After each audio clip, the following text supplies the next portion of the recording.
Hello student, welcome back to my second virtual class of social science of class 9. So in the last class we have discussed the factors that led to the growth of nationalism. We will continue the same chapter, and now the topic is the last topic that we had a thorough discussion. It was the socio-religious movement, and the last topic we have discussed, it was the Prarthana Samaj and the now Ramakrishna Mission.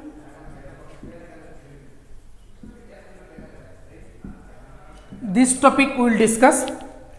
Ramakrishna Mission, it was a mission started and set up by Swami Vivekananda to spread the message of Ramakrishna Paramahans, who was a very pious and simple man, to spread his message across the world.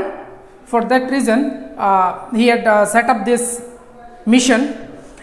Swami Vivekananda, his real name was Narendra Datta. He was a very meritorious student.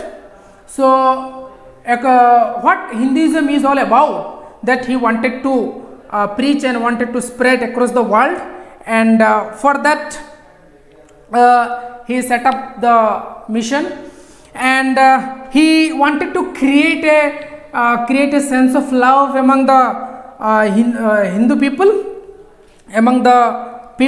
and it is not only in India, it is far and wide across the world. And he wanted to prove that the philosophy of Hinduism and the ancient Indian philosophy and the Hindu religion across the world. He also took part in the this Parliament of Religious held at Chicago in the year 1893. So the people, those who participated in the audience, were very much influenced and by knowing the philosophy of Hinduism and the India's ancient culture and the past, India's past, through his speech and the teaching of the Hinduism, what he delivered there. So Swami Vivekananda always wanted to know the people. He wanted to know the people that what Hinduism is all about, and the Hindu philosophy. And by this lecture, the Parliament of Religious, which held at Chicago in the year 1893, that he made a glorious past of India regarding the religion and the India's philosophy. And he wanted to prepare the Indian to face, through his teaching, through this Ramakrishna mission, his mission. He wanted to prepare Indian to face the challenges of the British imperialism. And this is all about this Ramakrishna mission. Moving towards the next topic, that the Theosophical Society. Actually, the Theosophical Society, it was originally set up in New York in the year 1875, and its branch opened at Wadiyar in the Maharashtra in the year 1885.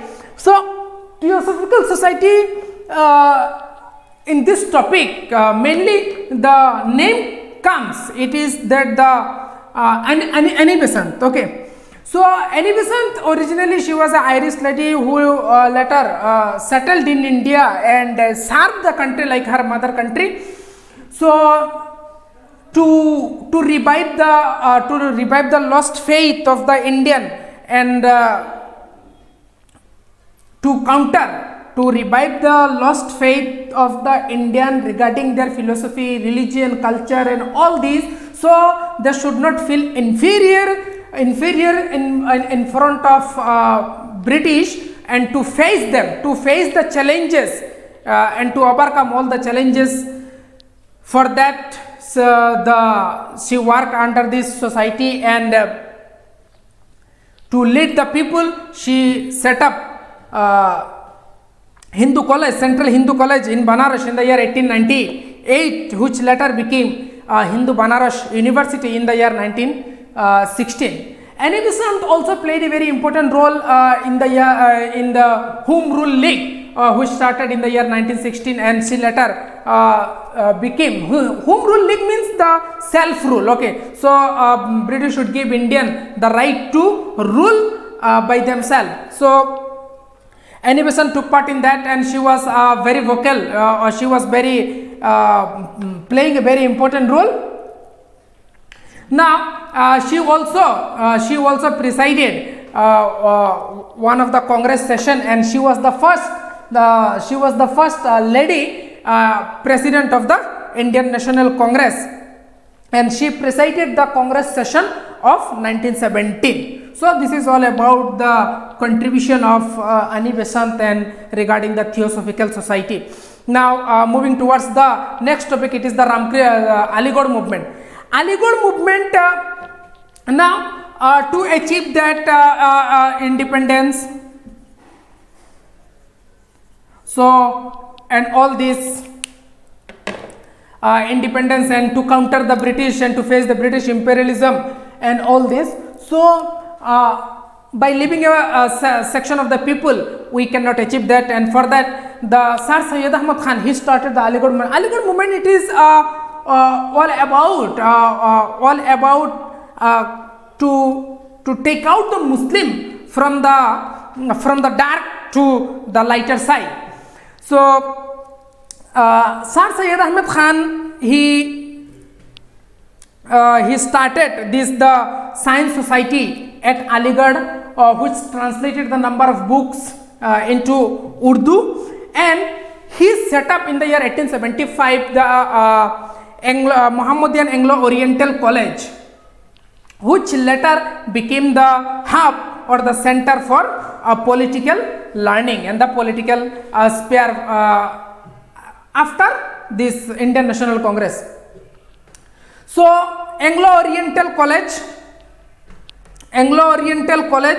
so which made a commendable contribution towards the political development and the growth of nationalism in India. So Sir Syed Ahmad Khan, he always wanted to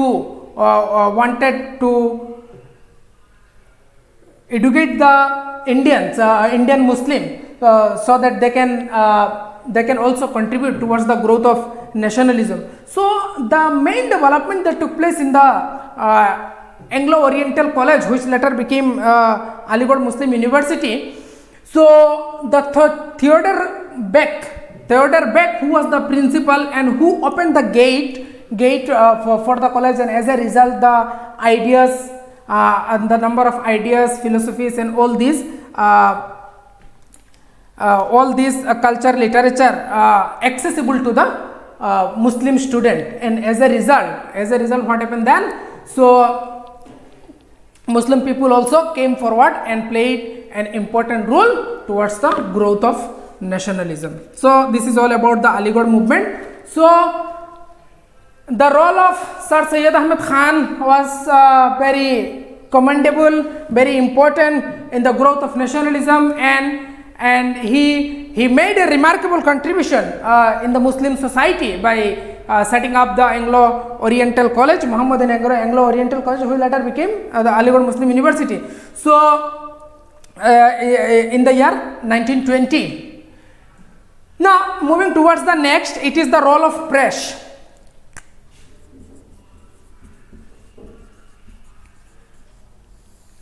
How role of press also led to the growth of nationalism, how this also helped towards the growth of the nationalism, that we will discuss. So role of the press, it started mainly after starting of the introducing the printing press.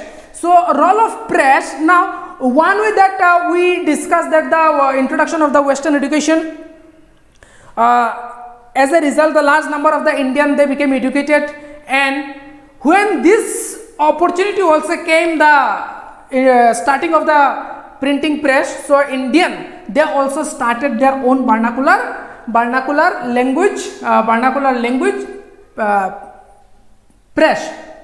Now the first this newspaper published It was the Bengal Gazette, published by James Augustus Hickey in the year 1780.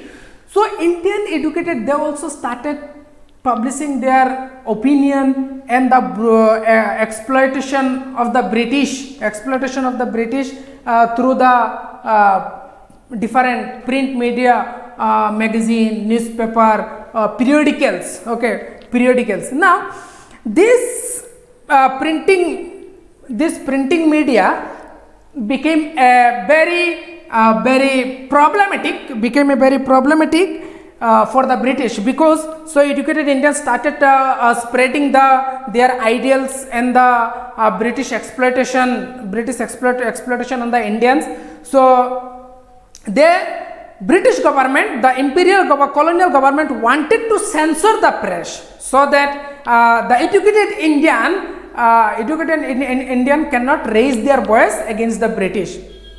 Number of censorship acts were there. 1799, so it was censored, and but Lord Hastings, so who later abolished that act, but he had also not allowed to publish any article which tarnish the images of the British. Now Charles Metcalfe, the Governor General, who repealed all the restriction from the press. So that is why he is regarded as the liberator of the Indian press. Now, so role of press was very important towards the growth of nationalism, as it played an important role in spreading the ideas and the British brutalities and all this. So it is the part which played from the side of the educated Indian, and from the side of the British government, the colonial government, what it happened that, so British always wanted to censor, to stop, to ban this printing media, so that the Indian cannot raise their voice against the government. So Lord Lytton, he also what he did, that ill famous Vernacular Press Act he passed, and the Arm Act. So this act also, these two acts also vehemently opposed and criticized by the educated Indian and the leader. So Arm Act of Lord Lytton, what he said, that according to that act, so Indian they cannot possess arms, whereas by this act the Britishers, they were allowed to possess the arms to save themselves from the Indian. So the Britishers, they used to recognize, and they used to tell about the Indians, that the barbarian Indian and the black Indian, uncivilized and all this. So always they used to feel superior, and they used to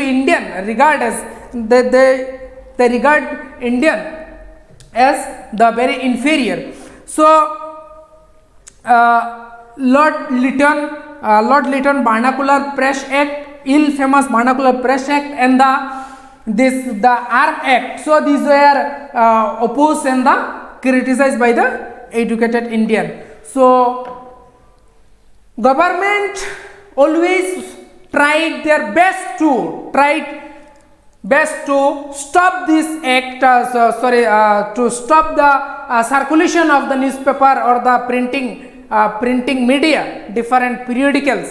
And educated Indian wanted to spread the ideas of democracy, self-rule, and the atrocities, exploitation of the British. So this is all about the role of the press, that chronologically you want to remember the different acts: Censorship Act, ill famous Vernacular Act, and Lord Lytton's Arms Act.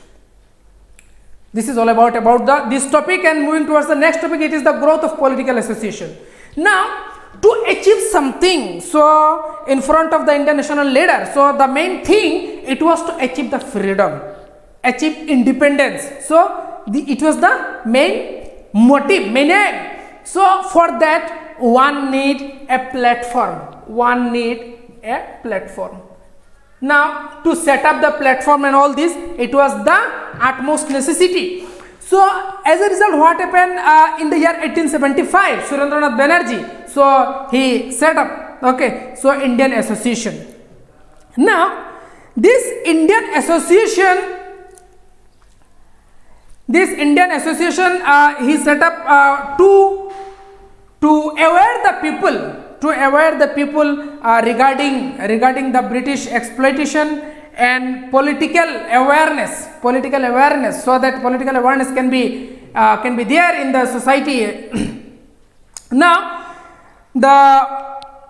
when main problem took place, the Indian Civil Service examination protocol or the rules and regulation. So the age bar 21 years to 19 when it was decreased. So then Surendranath Banerjee, he started a movement towards the by taking this issue that he was opposing, that why the government is reducing the age, and the hardly any Indian would sit in the examination. So what he did, he sent the Lal Mohan Ghosh to London. He sent Lal Mohan Ghosh. He also talked there in the parliament, and it was because of his Lal Mohan Ghosh oratory skill, British government was compelled to again increase the age limit from 19 to 21. Now, again another development that took place, it was the Ilbert Bill. It is also known as the Ilbert Bill controversy. So Ilbert Bill controversy, it was all that the Sir Ilbert, so he was the law member of the Viceroy Council. So he passed a bill that, according to that bill, a judge can try any Indian. Okay, so it was that Indian can also try European in criminal cases. Now, earlier Indians were not allowed to try any European. Only European can try another European. Now, Ilbert Bill says that Indian also can try European. Now, it was against the racial supremacy of the European. They were opposing that. So, in favor of this, Surendranath Banerjee started a movement, and as a result, in the year 1883, he convened a national conference in the year 1883 in Calcutta. So in that conference, large number of the delegates took part in the conference, and it was the main base for the birth of another organization, and it is INC. So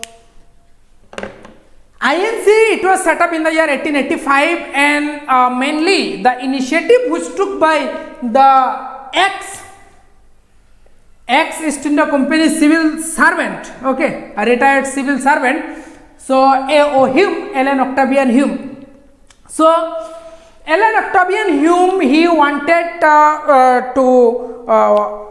to set up an organization so that Indian they can get a platform to raise their voice against the government.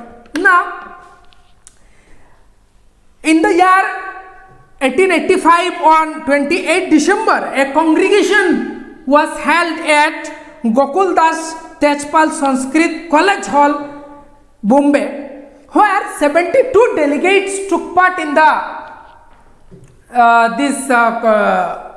meeting, this congregation, group meeting. Congregation means group meeting. So in that group meeting, 72 delegates took part in that congregation, and Umesh Chandra Banerjee, he was chosen as the president. He was elected as president of the first session of the Indian National Congress. Took place in Bombay in the year 1885 on 28 December. Now, working of this INC and regarding its formation, Indian National Congress formation and its working, if we see, then mainly the member of this Indian National Congress, they followed the constitutional means through the petition and letters.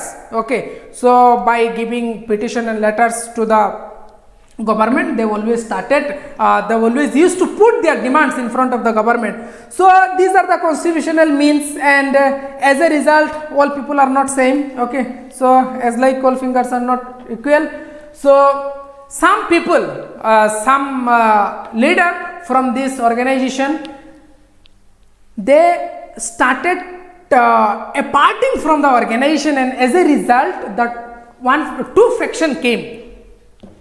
One is moderates, one is extremist. So moderates are those, okay, those who follows that constitutional means, okay, by giving prayer, memorandum, petition, letter and all this. And extremists are those means those who believe in the Swadeshi movement, opposing directly opposing the government directly, face to face. And the mainly the extremists are Lal Bal Pal, okay, so Lala Lajpat Rai, Bipin Chandra Pal, okay, these three, Lal Bal Pal, commonly known as this in short. So and Aurobindo Ghosh, and Aurobindo Ghosh also contribution was very remarkable.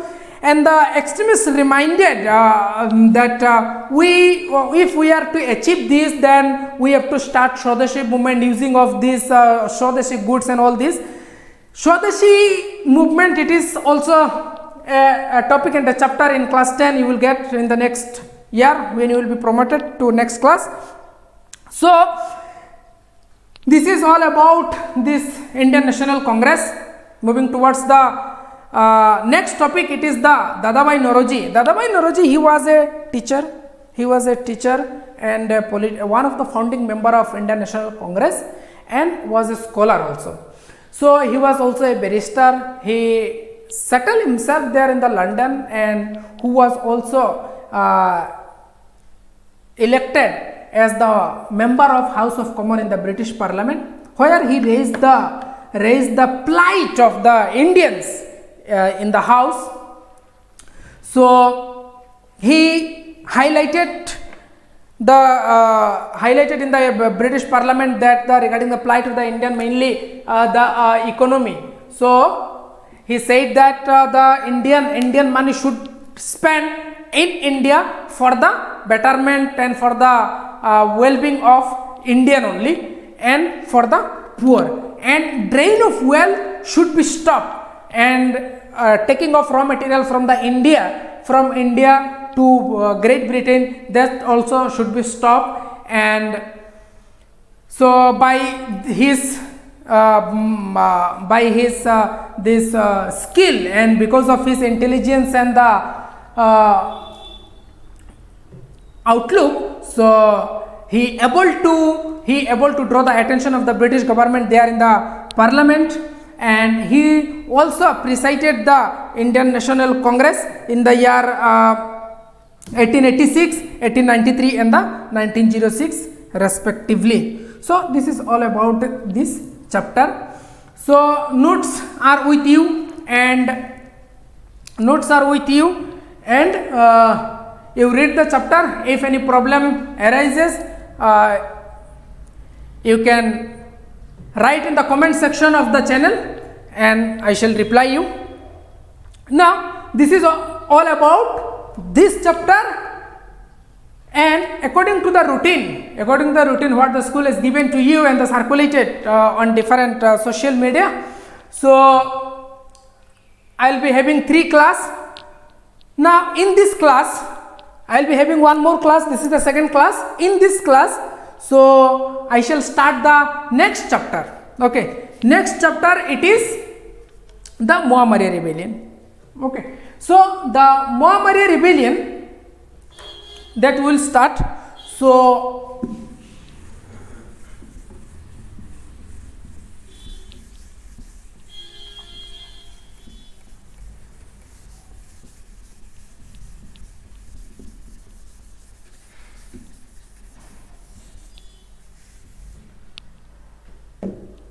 So Mohammedan rebellion, it is a very important chapter in the syllabus, and the Mohammedan rebellion started,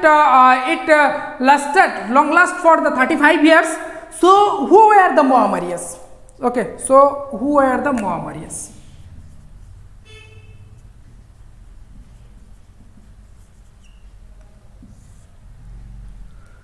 So who were the Mohammedans? To know the Mohammedans, we have to know that the origination of this word Mohammedan. So Mohammedan word originated from the word Mayamara, and the Mayamara was the name of Vaishnava Satra, and it was within the Kal Shanghati. The 4 Shanghatis are there. Okay, so 4 Shanghatis are there. One is that the Brahma, Purusha, Kal and the Nika. These are the 4 Shanghatis, and this one falls in the Kal Shanghati. Now, Mohammedan, this Satra, the disciple of this Satra, the Vaishnava Satra, mainly the people of Moran tribe. Moran tribe. So the disciple of this tribe, follower of this tribe, towards their guru is unquestionable. One cannot question. They only, the disciple of the Satra, bow their head in front of their guru and nobody else. This system of bowing their head, if I say bowing their head, resulted the Mohammedan rebellion. Okay, Mohammedan rebellion. So now causes of Mohammedan rebellion, if we see, then we'll get the same thing. Okay, bowing of head in front of their guru. Once King Pratap Singh, he was going and called two disciple of Mayamara Satra, this Mayamara. He mounted these 2 disciples on horse and flouted at speed. Now galloped at full speed and tied the sword in a very horizontal way, so that if they do not bow their head, then their head will dissipate. Their head will decapitated, means their head will cut. As a result, what happened then? So their head got cut, but they had not bowed their head in front of king. It enhanced the prestige of Mohammedan. Mohammedan, this Mahanta, okay, the Guru. So it was the main cause, means the initial starting of this Mohammedan rebellion, and the disciple and all the follower, they oppose, criticize that, and they said that it was the very brutal act of Ahom king. Now, how all this system changed, and mainly the religious policy of the Ahom. Now, from the very beginning, right after the starting of this Ahom rule on Brahmaputra Valley, if we see that the chief deity of the Ahom monarch, it was the Somdev. But with the passing of the time, they changed their religious policy. If we see that the Jayadhar Singh accepted Kshatradhikar, Niranjana Dev of Ananditi Satra as his religious preceptor, and displayed the royal patronage towards the Bhagavati religion. So later on, if we see during the Shiva Singh reign, so Queen Fulashari, known as Pararaja, who became very powerful, and Shaktism got popularity to flourish during this time.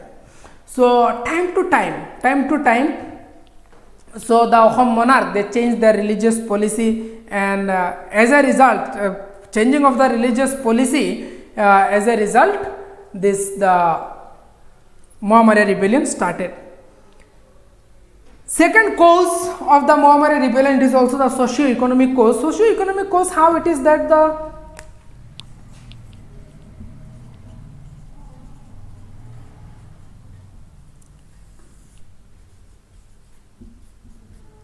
if we see the pike system, socio-economic cause, how it one of the cause, pike system, it is a system. It was in Assam monarchy, Ahom monarchy, that from age 15 to 50, from age 15 to 50, all the male, they are to render service, compulsory service to the state. 4 male used to make one goat. GOT, got. Now it was the compulsory service to the state. During Rajeshwar Singh, during the reign of Rajeshwar Singh, this got 4 pike used to make one goat. During the reign of Rajeshwar Singh, 3 pig, 1 goat. 4 pig, 1 goat, and used to render service 3 months. Okay. Now, when got this pike reduced, month got increased. So 3 pig, 4 month. Okay. 3 into 4, 12. 4 into 3, 12. Means 12 month, 1 year. So this pike system also act as one of the cause, because in this pike system two groups are there. One is Kanri pike and one is Chamua. Kanri pig and Chamua pig. So this Kanri pig, which was the majority, and second was, first was Chamua pig, which was the majority, and second was the Chamua pig. Kanri majority, Chamua second class.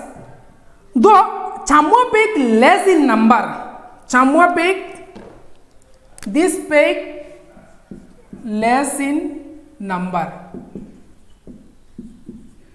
This is first class, more in number. Majority is a majority. Now this Chamua pig, less in number, they are exempted from the service in lieu of land tax. In lieu of tax, land tax. This Kanri pig, compulsory service, they are to render the service to the state, but due to number of reasons, the Chamua pig began to increase. Means from the Kanri pig, they started to migrating to Chamua group because of number of reasons, and as a result, here to Chamua pig,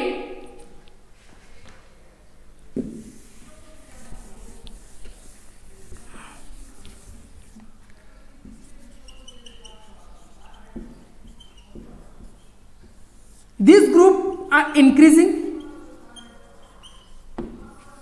Earlier less in number and majority in the Kanri pig. Now this group are increasing to get relaxation from the compulsory service. Here Kanri pig, their number is decreasing. As a result, service load is increasing. So it was a social inequality which gave birth to the conflict. Now, the Muhammadi disciple, those nurtured a false idea that since the economy of the state depended completely on them, in such a situation,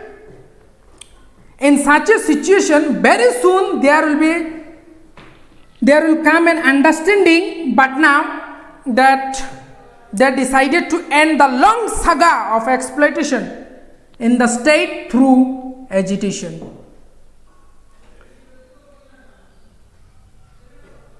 The people were dependent, not only the people, the state, the monarchy, all are dependent on the agriculture, mainly in the production.